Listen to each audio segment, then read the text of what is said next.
जी अस्सलाम वालेकुम, मैं आपका होस्ट तैयब अली आपकी खिदमत में एक और वीडियो के साथ हाजिर हूँ।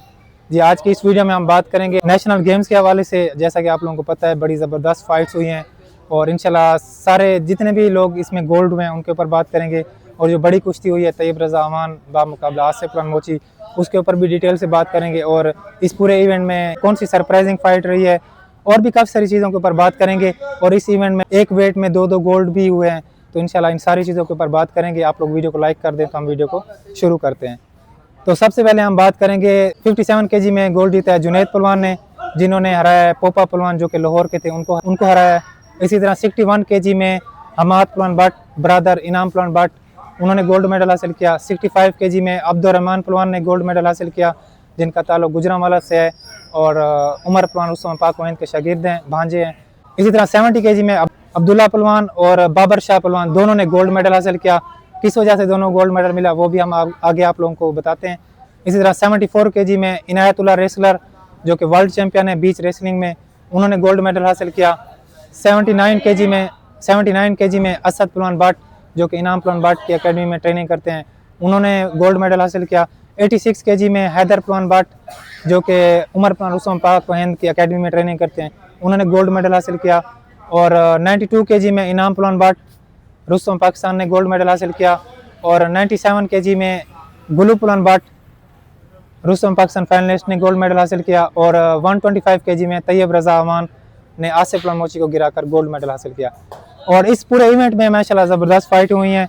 इसी तरह पूरे इवेंट की जो सरप्राइजिंग फाइट रही है और जिसने सबको हैरान किया है, किसी ने भी एक्सपेक्ट नहीं किया था, वो थी 57 किलो में, यानी कि 57 किलो की कैटेगरी में। इस कैटेगरी में डिफेंडिंग चैंपियन थे साबिर पहलवान जो कि पाकिस्तान आर्मी की तरफ से खेल रहे थे।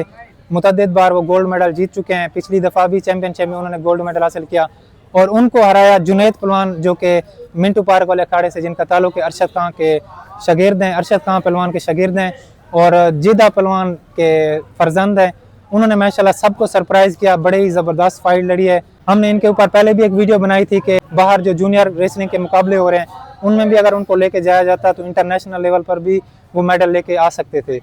बहरहाल उन्होंने माशाल्लाह नेशनल में वो अपना टैलेंट शो कराया और नेशनल में पहली दफ़ा पार्टिसिपेट करके उन्होंने माशाल्लाह गोल्ड मेडल हासिल किया। और निडर होकर बहादुर होकर कुश्ती लड़ी है, ऐसा बिल्कुल भी नहीं लगा कि उनके ऊपर कोई प्रेशर है। फर्स्ट टाइम नेशनल लड़ रहे हैं, बहुत बड़ा प्रेशर होता है। और साबिर पहलवान को उन्होंने माशाल्लाह विन किया। फिर फाइनल में उन्होंने पोपा पहलवान जो लाहौर वाले थे उनको गिराकर उन्होंने माशाल्लाह गोल्ड मेडल हासिल किया। इसी तरह इसके अलावा जो फाइट हुई है हैदर पहलवान भट्ट जिनका ताल्लुक गुजरांवाला से है, माशाल्लाह वो भी मुतअद्दिद बार गोल्ड मेडल हासिल कर चुके हैं नेशनल में। इस बार वो फाइनल में अब्दुर्रहमान पहलवान जो कि इंटरनेशनल रेसलर हैं उनके खिलाफ तकरीबन 10 सेकंड में ही उन्होंने 8 पॉइंट हासिल कर लिए थे और बड़ी जल्दी वो फाइट ख़त्म करने वाले थे। ज़बरदस्त फाइट चली है, तो उन्होंने माशाल्लाह बहुत अच्छी फाइट लड़ी है। इसी तरह कुर्बान पहलवान की 61 किलोग्राम की कैटेगरी में इनाम पहलवान भट्ट के भाई के साथ बड़ी क्लोज फाइट चली है। 1 पॉइंट से इनाम पहलवान भट्ट के भाई ने जीता, 1 से 2 पॉइंट की लीड से उन्होंने फाइट विन किया है। बहरहाल फाइट बहुत क्लोज गई है। इसी तरह 70 केजी में बाबर शाह पहलवान और मोहम्मद अब्दुल्ला के दरमियान जो फाइट हुई, जिसमें मैंने आप लोगों को बताया कि 2 गोल्ड मेडल दिए गए हैं।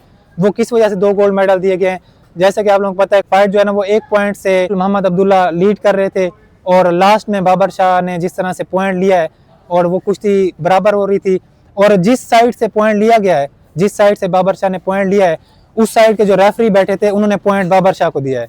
और जो दूसरी साइड के रेफरी थे वो उन्होंने कहा कि क्योंकि मोहम्मद अब्दुल्ला स्लाइड करके गया इस वजह से हम पॉइंट नहीं दे सकते, अगर उसके घुटने हवा में होते तो तब पॉइंट दिया जाता।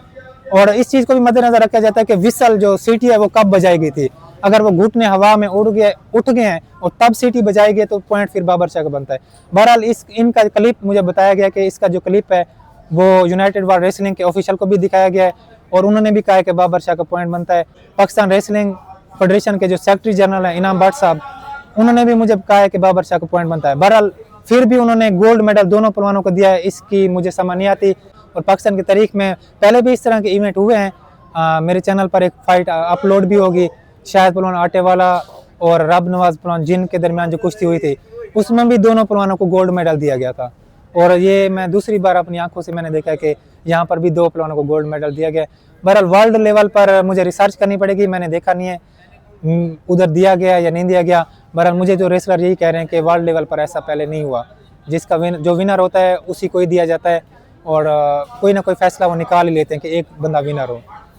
और इसके अलावा आसिफ अल मोची और तैयब रज़ा अमान की फ़ाइट के बारे में बात करें, बड़ी ज़बरदस्त फ़ाइट चली है और तैयब रज़ा अमान को हम माशाल्लाह मुबारकबाद पेश करेंगे। बहुत खूबसूरत कुश्ती लड़ी है, दोनों पहलवानों ने अच्छी कुश्ती लड़ी है, बट तैयब रज़ा अमान ने जिस तरह बड़े तहम्मुल से, सब्र से और ज़्यादा खुली कुश्ती नहीं लड़ी, बड़ी समझदारी से साथ डिफेंस भी उन्होंने अच्छा रखा है और अटैक जहाँ पर करने की ज़रूरत है अटैक भी किया है। और इसमें उन्होंने जो कड़ंगे का दाव लगाया है वो एक विनर साबित हुआ है उनकी कुश्ती के लिए। और इसी तरह उन्होंने बड़ी अटैकिंग फर्स्ट राउंड पूरा तैयब रज़ा अमान ने ही अटैक किया है, बड़ी अच्छी फाइट लड़ी है, उनको मुबारकबाद पेश करेंगे। और फर्स्ट टाइम मैंने लाइफ में देखा है कि आसिफ अल मोची मैट पर थका है, क्योंकि ये ऐप समझा जाता था कि आसिफ अल मोची नहीं थकता, बट फर्स्ट टाइम मैंने देखा कि इस फाइट में तैयब रज़ा अमान ने आसिफ अल मोची को थकाया है और फाइट भी विन किया। बड़ी क्लोज चली है, 2-3 का फ़र्क था, यानी कि 1 पॉइंट का फ़र्क था। और तैयब रज़ा अमान की ये डेडिकेशन भी थी माशाल्लाह, जिस तरह वो तकरीबन 1 से 2 महीने लगातार गुजरांवाला डेली लाहौर से जाते थे, वहाँ से वापस आना, डेली ट्रेनिंग करना, और अल्लाह पाक ने उस चीज़ का उनको सिला भी दिया है। आसिफ अल मोची की बात करें, उनके जो कोचेज़ हैं वो मुझे बता रहे थे कि आसिफ अल मोची ने उनको ज़्यादा टाइम नहीं दिया इसकी तैयारी, मैट की तैयारी के लिए। अगर वो ज़्यादा टाइम देते तो वो मज़ीद इसको इम्प्रूव कर सकते थे। बहरहाल हम यहाँ पर आसिफ अल मोची की बात करें, बहुत अच्छी फ़ाइट लड़ गए हैं। इनकी पहले जो फाइटें हुई थी 2022 में DHA लाहौर में इनकी फ़ाइट हुई थी तैयब रज़ा अमान के साथ, फिर जानी पहलवान रुस्तम पाकिस्तान के साथ पिछले साल फाइट हुई थी। तो अगर उन फाइटों की निस्बत उन फाइटों को देखकर अगर हम बात करें तो इस साल आसिफ अल मोची ने बहुत ज़बरदस्त फाइट लड़ी है, बहुत क्लोज फाइट लड़ी है, बहुत कम गलतियां की हैं और इतना करीब फाइट ले गए हैं। तकरीबन 6 मिनट जिस तरह की कुश्ती हुई है उसमें दोनों पहलवानों ने पॉइंट ना देने की कोशिश की है और ये चीज़ दिखाती है कि दोनों का डिफेंस भी बहुत अच्छा था, दोनों का अटैक भी बहुत अच्छा था। और जिस तरह मैं आपको बता रहा था कि आसिफ अल मोची इस फाइट में थके हैं, उसकी एक वजह यह भी है कि आसिफ अल मोची खुली कुश्ती लड़े हैं और अटैक किए जा रहे थे। दूसरे राउंड में तो वो वैसे भी बहुत ज़्यादा अटैक कर रहे थे और इसको खुली कुश्ती कहते हैं। खुली कुश्ती में क्या होता है कि पहलवान जब ज़्यादा अटैक करता है तो वो जल्दी थक जाता है। और जिस तरह तैयब रज़ा अमान बड़े तहम्मुल से फाइट लड़ रहे थे, देखकर जहाँ ज़रूरत पड़ रही थी अटैक कर रहे थे, अदरवाइज डिफेंस और देखकर कुश्ती लड़ रहे थे, उस तरह पहलवान थोड़ा सा ज़्यादा सर्वाइव कर जाता है। लेकिन जिस तरह आसिफ अल मोची बहुत ज़्यादा अटैक पे अटैक किए जा रहे थे, उसकी वजह से वो फाइट में थके हैं। ओवरऑल कुश्ती बहुत अच्छी लड़ी है उन्होंने और आसिफ अल मोची ने इस बार जो परफॉर्मेंस दिखाई है, और जिस तरह आप लोगों ने देखा होगा जब तैयब रज़ा अमान ने वो हेड लॉक लगाया और वहाँ पर आसिफ अल मोची को स्लाइड किया है, जितनी तेज़ी से तैयब रज़ा अमान उनके पीछे आना चाहते थे उतनी तेज़ी से आसिफ अल ने जिस तरह से डिफेंस किया है, और इसको कहते हैं ग्राउंड वर्क। जिस तरह आसिफ अल मोची ने ग्राउंड वर्क दिखाया है और ग्राउंड पे जिस तरह की कुश्ती उन्होंने दिखाई है, स्लाइड किया है, तो ये चीज़ जो मैट पे रेसलिंग करते हैं वही समझ सकते हैं कि किस तरह की बहुत अच्छी परफॉर्मेंस दिया है। और ऐसा लग रहा है कि आसिफ अल मोची अब मैट की कुश्ती को भी इंजॉय कर रहे हैं। मिट्टी पे तो माशाल्लाह वो वैसे भी छाए हुए हैं, मैट की कुश्ती को भी अब वो इंजॉय करने लगे हैं और साल ब साल वो उनकी इम्प्रूवमेंट नज़र आ रही है।